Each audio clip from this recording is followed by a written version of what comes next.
Di sini saya akan menjelaskan 4 kurva equilibrium.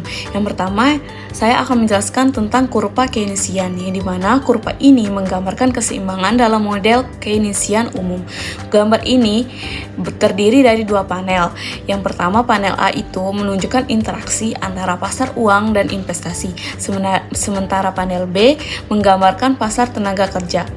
Pada panel A ini bisa dilihat bahwa sumbu vertikalnya menunjukkan tingkat bunga atau yang dilambangkan dengan R, dan sumbu horizontalnya menunjukkan pendapatan nasional yang dilambangkan dengan Y. Kurva permintaan uang yang dilambangkan dengan L dan kurva penawaran uang yang dilambangkan atau dengan M saling berpotongan untuk menentukan tingkat bunga keseimbangan. Ketika kurva permintaan uang bergeser dari L0 ke L1 dan kurva penawaran uang dari M0 ke M1, terjadi perubahan pada tingkat bunga dari R0 ke R1. Hal ini kemudian mempengaruhi kurva investasi yang dilambangkan dengan I dan tabungan yang dilambangkan dengan S. Yang keduanya berinteraksi untuk menentukan output keseimbangan. Pergeseran ini mendorong peningkatan output dari Y0 ke Y1 melalui titik tengah Y2. Selanjutnya itu ada panel B. Panel B ini menunjukkan hubungan antara tingkat upah yang dilambangkan dengan W dan jumlah tenaga kerja yang dilambangkan dengan N. Kurva permintaan tenaga kerja ditunjukkan oleh P titik F, sedangkan kurva penawaran tenaga kerja ditunjukkan oleh P titik G.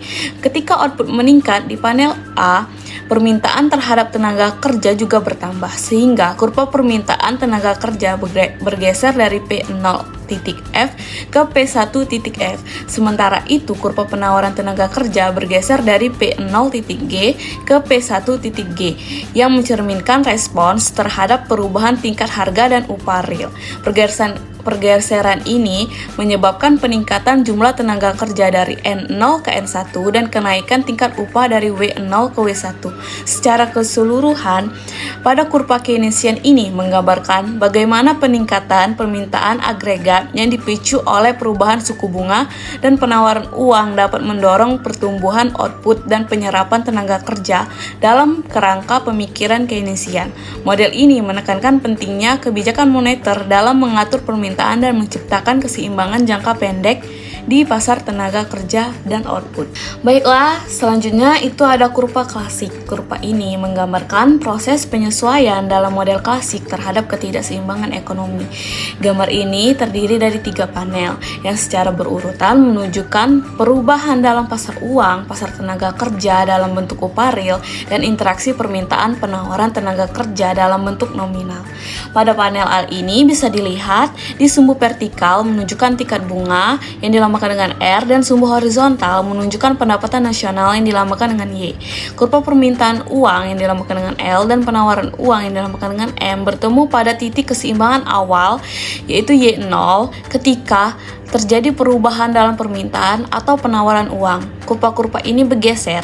Permintaan uang bergeser dari L0 ke L1 dan penawaran uang dari M0 ke M1 menciptakan titik keseimbangan baru pada output yang lebih tinggi, yaitu Y1.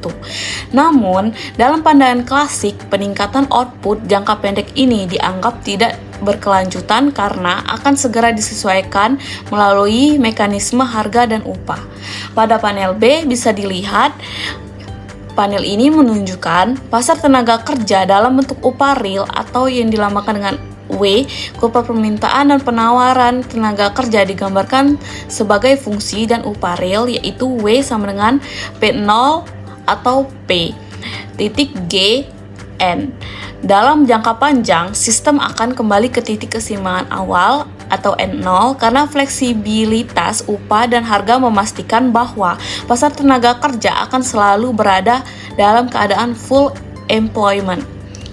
Selanjutnya pada panel C bisa dilihat proses penyesuaian nominal terhadap perubahan harga. Ketika terjadi kenaikan harga, kurva permintaan dan penawaran tenaga kerja bergeser. Permintaan tenaga kerja dari P0 titik F ke P1 titik F dan penawaran dari P0.G ke P1.G. Akibatnya, tingkat upah nominal menyesuaikan dari W0 ke W1, tetapi jumlah tenaga kerja kembali ke titik semula, yaitu N0. Hal ini menunjukkan bahwa dalam kerangka model klasik, perubahan nominal tidak memengaruhi variabel real seperti output dan tenaga kerja dalam jangka panjang.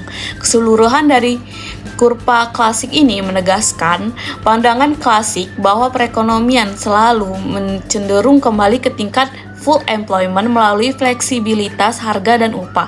Oleh karena itu, kebijakan moneter atau fiskal hanya berdampak sementara terhadap output real dan tidak dapat mengubah tingkat pengangguran dalam jangka panjang. Baiklah, selanjutnya itu ada kurva kebijakan moneter yang menggambarkan bagaimana peningkatan jumlah uang beredar memengaruhi perekonomian dalam kerangka model statis. Gambar ini terbagi menjadi dua panel. Pada kurva kebijakan moneter ini menggambarkan keseimbangan dalam model statis akibat peningkatan jumlah uang beredar sebagai bentuk kebijakan moneter ekspansif. Pada panel A, peningkatan jumlah uang beredar ditunjukkan oleh pergeseran kurva penawaran uang dari M0 ke M1 hingga M2. Pergeseran ini menyebabkan penurunan tingkat bunga dari R0 ke R1 yang mendorong peningkatan investasi, sehingga output atau pendapatan nasional naik dari Y0 ke Y3 hingga Y2. Kurva permintaan uang yang juga bergeser dari L0 ke L1 untuk mencerminkan perubahan preferensi likuiditas seiring bertambahnya output. Pada panel B ini menunjukkan dampak dari peningkatan output terhadap pasar tenaga kerja. Awalnya, permintaan dan penawaran tenaga kerja berada pada titik L0. Namun, seiring meningkatnya output, perusahaan meningkatkan permintaan tenaga kerja, sehingga kurva permintaan tenaga kerja P.F bergeser ke kanan dari P0.F ke P3.F. Hal yang sama terjadi pada kurva penawaran tenaga kerja P.G yang bergeser dari P0.G ke P3.G. Seiring dengan meningkatnya tingkat harga, hasil akhirnya adalah peningkatan jumlah tenaga kerja yang diserap dari N0 ke N3, mendekati kondisi tenaga kerja penuh di titik NF.